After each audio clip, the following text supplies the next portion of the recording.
હાલ ગુજરાતમાં ઉનાળાની સિઝનની શરૂઆત થઈ ગઈ છે। જબરજસ્ત ગરમી પડી રહી છે। 45 ડિગ્રીની આસપાસ તાપમાન પણ જોવા મળી રહ્યું છે। ત્યારે ધમધોકતા તાપમાં લોકો ગરમીથી ત્રાહિમામ પોકારી ગયા છે।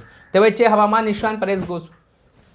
હવામાન નિષ્ણાત અંબાલાલ પટેલની મોટી આગાહી સામે આવી છે, જેમાં તેમણે આગામી સમયમાં વાવાઝોડા સાથે ધોધમાર વરસાદ પડશે તે પ્રકારની આગાહી કરી છે, જેમાં સૌરાષ્ટ્રના કેટલાક ભાગોમાં આ વરસાદ થવાની શક્યતા છે। તે બાબતે તેમણે આગાહી કરતા પહેલા શું વાત કહી છે તે સાંભળી લો। હવે ધીરે ધીરે મોન્સૂન એક્ટિવિટી શરૂ થઈ છે, પણ ઉલ્લેખનીય છે કે આ વખતે કેટલાક ભાગમાં ભારે વરસાદ થવાની શક્યતા રહેશે અને ભર ઉનાળે ચોમાસાનું દર્શન થવાની શક્યતા રહેશે, જેમાં કચ્છના ભાગોમાં ભારે વરસાદ થવાની શક્યતા રહેશે, મધ્ય ગુજરાત કેટલાક ભાગમાં ભારે વરસાદ થવાની શક્યતા રહેશે, અમદાવાદના ભાગોમાં પણ ગાજવીજ સાથે વધુ વરસાદ થવાની શક્યતા રહેશે। આ ઉપરાંત સમગ્ર ગુજરાતમાં લગભગ ગાજવીજ, ભારે આંધી અને વંટોળ સાથે વરસાદ થવાની શક્યતા રહેશે।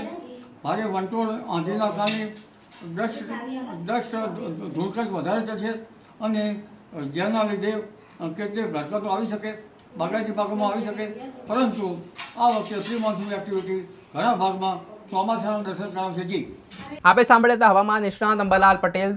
તેઓ અવારનવાર હવામાનને લઈને આગાહી કરતા હોય છે ને એક મોટો વાતાવરણમાં પલટો છે તે આગામી સમયમાં આવી શકે છે ને આ પલટા બાદ સૌરાષ્ટ્રના કચ્છ જિલ્લો હોય કે પછી આસપાસના જે દરિયાઈ કાંઠા જિલ્લા હોય ત્યાં ધોધમાર વરસાદ પડશે।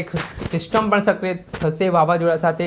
આ વરસાદ પડતા વાતાવરણમાં ઠંડક પ્રસરી શકે છે, જેના કારણે જે આસપાસના ગુજરાતના જે અલગ અલગ જિલ્લાઓ છે ત્યાં પણ તેની અસર વર્તાઈ શકે છે ને એવું પણ માનવામાં આવી રહ્યું છે કે આ વરસાદ પડવાના કારણે લોકોને ગરમીથી રાહત પણ મળી શકે છે ને ઠંડક પણ અનુભવાઈ શકે છે। ત્યારે જોવાનું રહ્યું કે જે આગાહી કરવામાં આવી છે તે આગાહી કેટલી સાચી પડે છે।